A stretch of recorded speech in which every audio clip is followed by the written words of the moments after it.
गुरु भगवान के शुक्राने हैं। हम लोग पंचम स्कंद शुरू करते हैं। पंचम स्कंद को स्थिति स्कंद कहते हैं।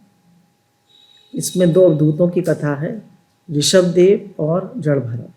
अब हम ऋषभदेव की लेंगे आज, और इसमें भूगोल खगोल मतलब थोड़ा ज्योग्राफी भी है और नरकों का वर्णन भी है। तो ऋषभदेव और जड़ भरत की कथा से भगवान ये बता रहे हैं कि ये संसार जो है अपने आप व्यवस्थित है। मतलब ये संसार जो है भगवान की प्लानिंग से बना हुआ है। जैसा करोगे वैसा भरोगे। As you sow shall you reap. जो अच्छा कर्म करेगा वो सुख पाएगा, जो बुरा कर्म करेगा वो दुख पाएगा। इसलिए हमें केवल अपने कर्म की तरफ ध्यान देना है और चिंता नहीं करनी है। भगवान ने संसार को इतना सुव्यवस्थित बनाया है, इतना ठीक से बनाया है कि इसमें चिंता करने की कोई ज़रूरत नहीं। अगर कुछ हो रहा है, कोई दुख सुख आ रहा है, तो हमारे ही कर्मों का फल है। तो इसलिए परेशान ना हो, दुखी ना हो, भगवान के समर्पित रहें और अपने कर्म को ठीक से करें। अब जड़ भरत और ऋषभदेव ने केवल एक बार वो किया उपदेश। उन्होंने कहा कि उनको ज़रूरत नहीं लगी, उन्होंने अपना उद्धार किया। का जो भी संसार में गड़बड़ी है वो मनुष्य की बनाई हुई है, भगवान की कोई गड़बड़ी नहीं। ईश्वरीय व्यवस्था में कोई गड़बड़ नहीं है। कैसे पता लगे? बोले प्रकृति को देखो। प्रकृति जो है वो किसी देश की सरकार नहीं चलाती। प्रकृति को कौन चलाता है? भगवान चलाते हैं। बोले जब वर्षा होती है तो कितनी भी वर्षा हो जाए, कितना भी नदियों में पानी आ जाए, पर समुद्र का लेवल कभी नहीं बढ़ता। अगर समुद्र का लेवल बढ़ जाए तो सब डूब जाए, पूरी पृथ्वी डूब जाए। फिर देखिए डिस्टेंस पृथ्वी का और सूर्य का डिस्टेंस बराबर होता है। अगर सूर्य ज़्यादा पास आ जाए पृथ्वी के तो सब जल भुन जाए। वायु देवता कभी छुट्टी नहीं लेते। अगर वो एक दिन की छुट्टी ले लें या कुछ घंटों की छुट्टी ले लें तो सबकी मृत्यु हो जाए। तो भगवान की जो प्रकृति है वो एकदम सुव्यवस्थित है और बिल्कुल ठीक से चल रही है।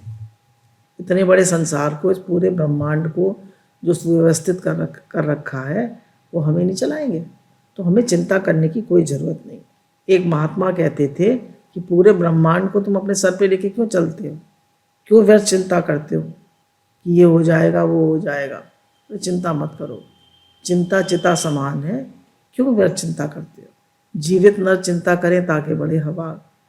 चिता जो है वो मरे हुए शरीर को जलाती है और चिंता जो है जीवित शरीर को जला देती है। तो चिंता नहीं करनी है। यानी बिना मतलब कि हम चिंता करते हैं, जितना हमारे नियंत्रण में है उतना करें और बाकी सब अपने जीवन को ठीक से चलाएं। अब ईश्वर की सत्ता जो है वो कण कण में व्याप्त है। ठीक है, इस बात को बहुत ठीक से समझें कि ईश्वर की सत्ता जो है कण कण में व्याप्त है। भगवान कण कण में व्याप्त है। हमें तो सिर्फ अपना कर्म करना है। ऐसा क्यों हो रहा है, वैसा क्यों कर रहा है, हो रहा है, ये ठीक नहीं चल रहा है, ये ठीक नहीं है, ये ऐसा क्यों हुआ, वैसा क्यों हुआ, लड़की की शादी कब होगी, लड़के के साथ ऐसा क्यों हुआ, फलाना ये कब ठीक होगा, ये काम कब ठीक होगा, मुझे वो ठीक नहीं मिला, मुझे वो ठीक नहीं मिला। मतलब कुछ मत सोचिए, आप सिर्फ अपना कर्म करिए।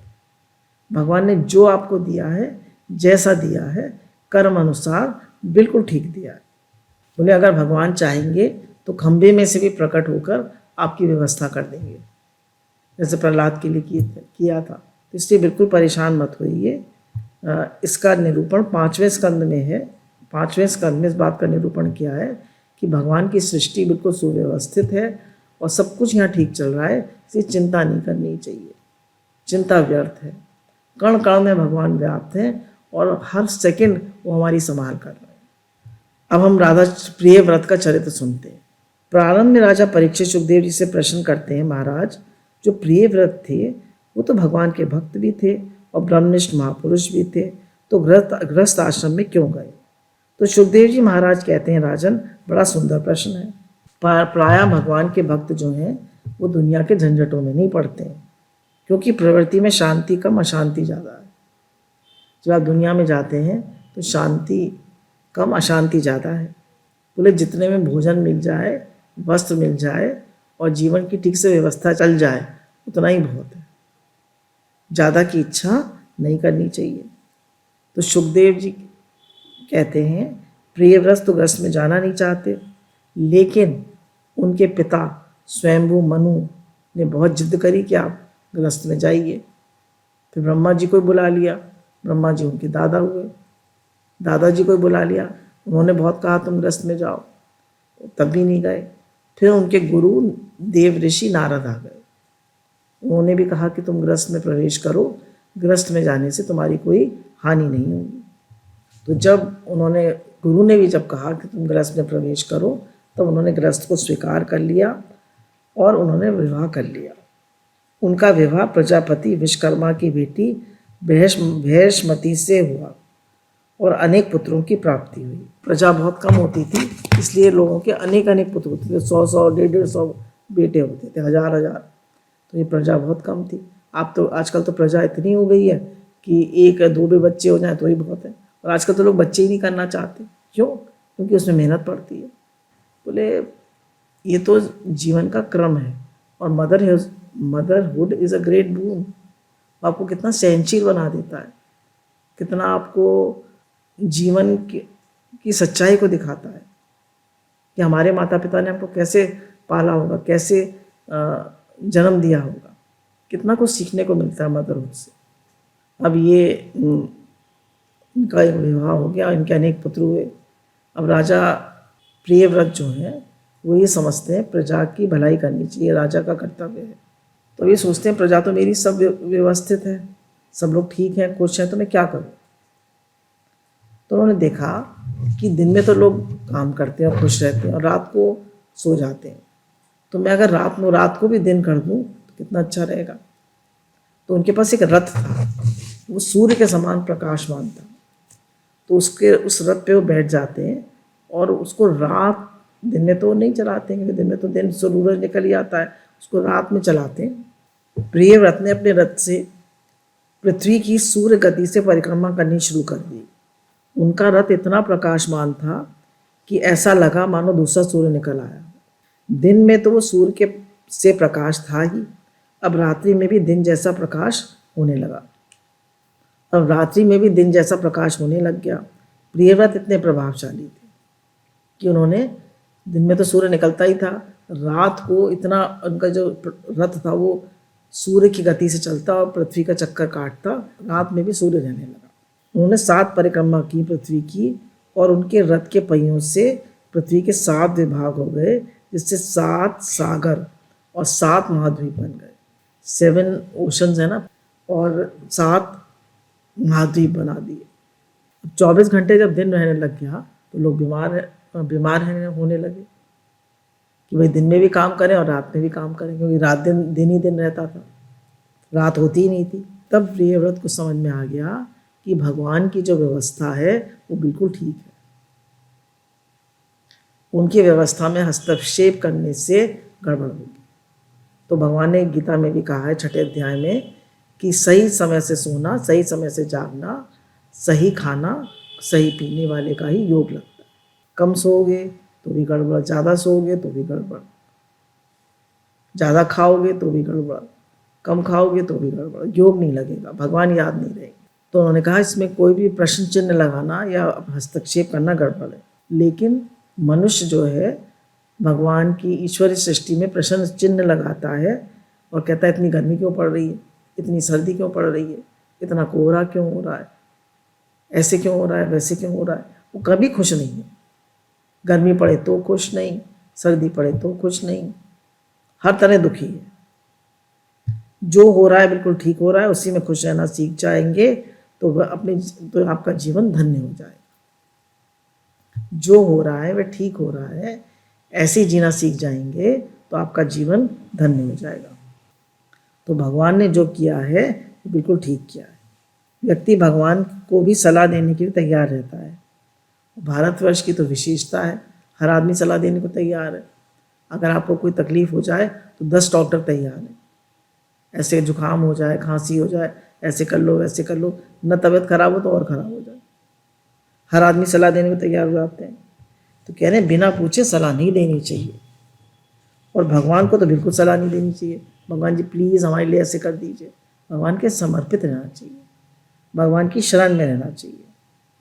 और अगर हम भगवान को सलाह देते हैं तो उसका मतलब ये है कि हमारी समझ ज़्यादा है और भगवान की कम है, तो हमें अपनी बुद्धि का बहुत अभिमान है। तो प्रियव्रत ने अब समझ गए कि भगवान की व्यवस्था में हस्तक्षेप नहीं करना चाहिए, और अब अंत में उन्होंने पूरा राज किया। फिर अंत में अपने राज को देकर अपने पुत्रों को चले गए और उन्होंने अग्निद्र को राज दे दिया। उनके पुत्र थे अग्निद्र, और अग्निद्र का विवाह पूर्व चित्ती अप्सरा से हुआ। ये परंपरा प्राचीन कल युग से चली आ रही है कि पुत्र जब योग हो जाए तो पिता को चाहिए कि उसको व्यवस्था सौंपकर स्वयं भगवान का भजन करे, और इसी प्रकार जब बहू आ जाए तो सास को चाहिए कि वो अपनी व्यवस्था बहू को सौंपकर खुद भजन करे। बोलिए सच्चिदानंद भगवान की जय। लोग सोचते हैं कि ये तो काम बिगाड़ देगा, बेटा काम बिगाड़ देगा, बहू काम बिगाड़ देगी, तो जब तुम मरोगे तब नहीं उनको सौंपोगे, पहले ही सौंप दो। अब हमारा अगली कथा आती है ऋषभ देव जी की। नाभि की पत्नी का नाम था मेरु देवी। उनके कोई संतान नहीं थी। उन्होंने पुत्रेष्टि यज्ञ करवाया। इतना सुंदर सुव्यवस्थित यज्ञ था कि भगवान स्वयं उनकी यज्ञशाला में प्रकट हो गए, शंख चक्र गदा पद्म लिए। बोलिए भक्तवत्सल भगवान की जय। भगवान के प्राकट्य से राजा नाभि बड़े आनंदित हुए। उन्होंने भगवान का पूजन किया।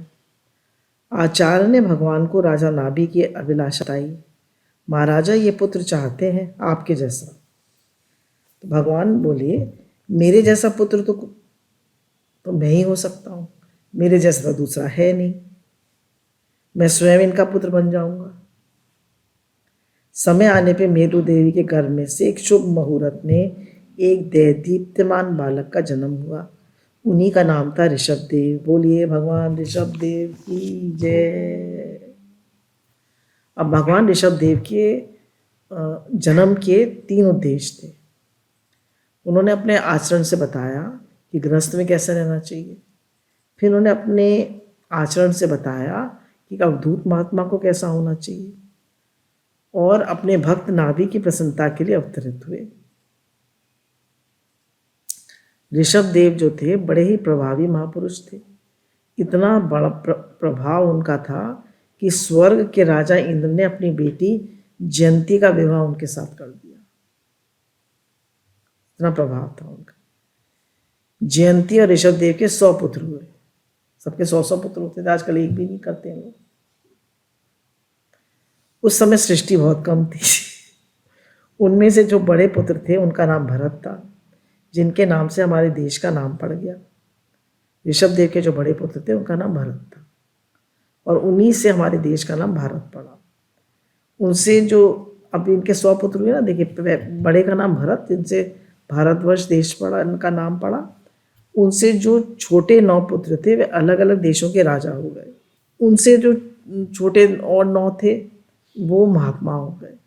इस प्रकार 10 राजा हो गए, 9 महात्मा हो गए, और 81 पुत्र जो थे वो कर्म से ब्राह्मण हो गए। यानी उनके कर्म इतने अच्छे थे कि वो क्षत्रिय होने पर भी ब्राह्मण जैसे उनके कर्म थे।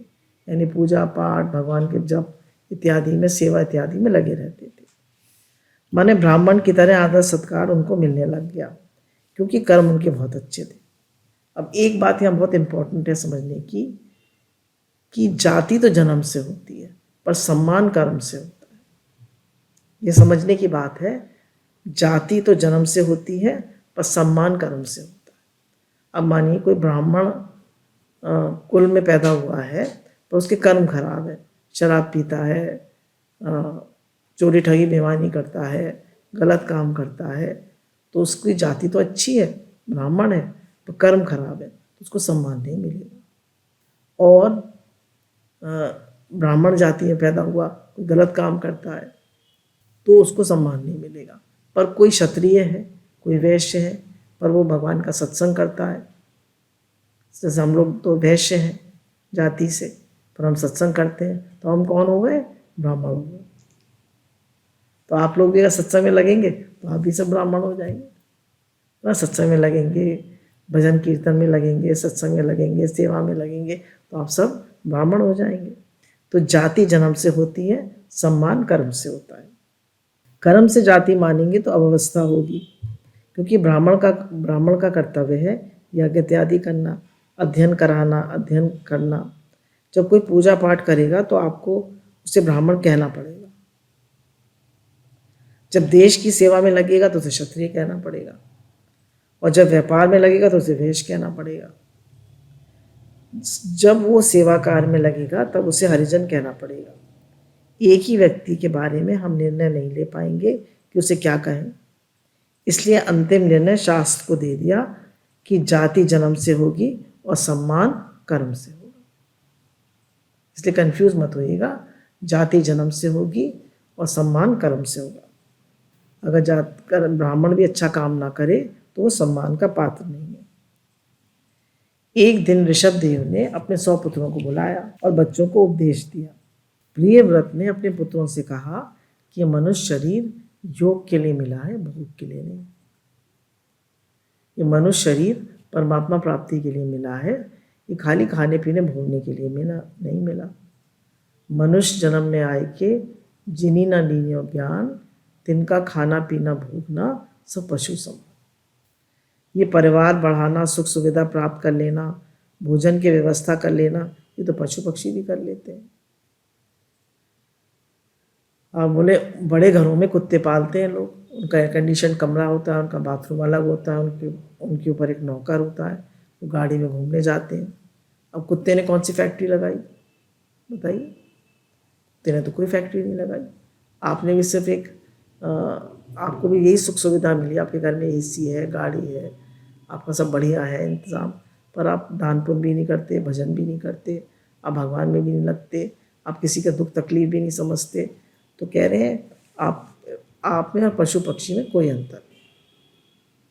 तो मनुष्य जन्म मिला है तो उसको भगवान के उसमें लगाना चाहिए, सेवा में लगाना चाहिए, तभी मनुष्य जन्म सफल है। पहली बात उन्होंने बताई कि ये शरीर योग के लिए मिला है, भोग के लिए नहीं। दूसरी उन्होंने कहा कि इस शरीर से दृढ़ तप करना चाहिए जिससे अंतःकरण शुद्ध हो, क्योंकि इसी से भगवान की प्राप्ति होगी। लेकिन आपको इस शरीर से सेवा करनी चाहिए। पहले घर में सेवा करिए, माता पिता की सेवा करिए, और फिर कोई ना कोई अच्छा काम करिए। अच्छा काम हमारे गुरु बताते हैं ना कि सेवा करो सबकी, तन से करो, मन से करो, धन से करो। कोई तन दुखी, कोई मन दुखी, कोई धन बिन रहे उदास, थोड़े थोड़े सब दुखी, थोड़े थोड़े सब दुखी हैं। तो उसकी क्या गति है? कह रहे हैं अगर कोई दुखी है तो उसे सत्संग सुनाइए, सत्संग से उसका दुख दूर करिए। कोई बीमार है तो उसको डॉक्टर को दिखाइए। किसी को पैसे की ज़रूरत है तो उससे पैसा दीजिए। इससे क्या होगा? आपका हृदय शुद्ध होगा, और हृदय शुद्ध होगा तो भगवान में लगेंगे। किसी की बात सुनना, किसी का दुख सुनना, किसी के मन को हल्का करना, ये बहुत बड़ी सेवा है। सत्संग सुनाना ज्ञान यज्ञ सर्वश्रेष्ठ है। किसी को सत्संग सुनाना कितनी बड़ी सेवा है। और जो गुरु हमारे बदले विचार बदला जीवन, गुरु हमारे विचारों को बदलते हैं, हमारी वाइब्रेशंस को प्योर करते हैं, हमारे भावों को शुद्ध करते हैं, कितनी बड़ी सेवा है। कहते हैं सबका भला हो, सबका भला हो, सब निरोग हो, सब स्वस्थ हो, सबका मन भगवान में लगे, सबका कल्याण हो, सब भगवान में लगे। हे नाथ आपको भूलो नहीं। कितना गुरु बताते हैं, जब याद आए तब कहते रहो सबका भला हो, सबका भला हो। ये मन से सेवा हो गई। तन से जितनी सेवा हो सके, धन से जितनी सेवा हो सके, तो भाव से सेवा करो, ये तो तीनों से सेवा करो। इससे आपका अंतःकरण शुद्ध होगा। उन्होंने बच्चों को, माता पिता को ऐसी शिक्षा देनी चाहिए जिससे वो देना सीखे और केवल छीनना ना सीखे। हम सिर्फ इससे भी सम्मान भी मिल जाए, प्रेम भी मिल जाए, पैसा भी मिल जाए, सुख भी मिल जाए, ये वाली बात नहीं होनी चाहिए। देने की भावना होनी चाहिए।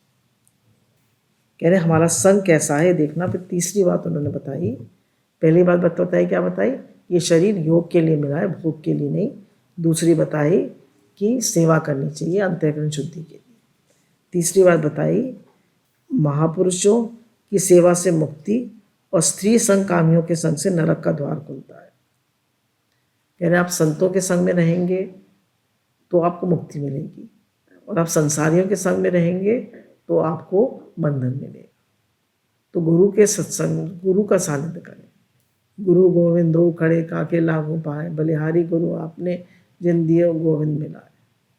तो गुरु का संग करें। देखा, जैसी हमारी संगत है वैसी रंगत होगी। As the company so the colour. तो हमें अपनी संगत को बहुत देखना चाहिए। बोले हम बच्चों को सुख सुविधा तो देते हैं, पर हम ये नहीं देखते कि उनकी संगत कैसी। पैसे वालों के बच्चे गलत आदतों में फंस जाते हैं।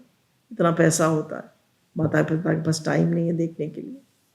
तो देखना है कि भाई बच्चों की कंपनी कैसी है, उन्हें सेवा करना सिखाएं, उन्हें बताएं कि मनुष्य शरीर योग के लिए, भोग के लिए नहीं। तीसरी बात बताइए, अपनी कंपनी को अच्छा रखें। चौथी बात बताई, जो अपने प्रिय संबंधियों को भगवत भक्ति का उपदेश देकर मृत्यु की फांसी से नहीं छुड़ाता, वे गुरु गुरु नहीं है, स्वजन स्वजन नहीं है, और पिता पिता नहीं है, माता माता नहीं है, इष्ट देव इष्ट देव नहीं है, और पति पति नहीं है। उन्होंने कहा जो अपने माता पिता, अपने बच्चों को भगवान में नहीं लगाते, सच्चे माता पिता नहीं है। जो गुरु अपने साधकों को भगवान में नहीं लगाते, वो गुरु नहीं है। जो पति अपनी पत्नी को भगवान में ना लगाए, वो सच्चा पति नहीं है।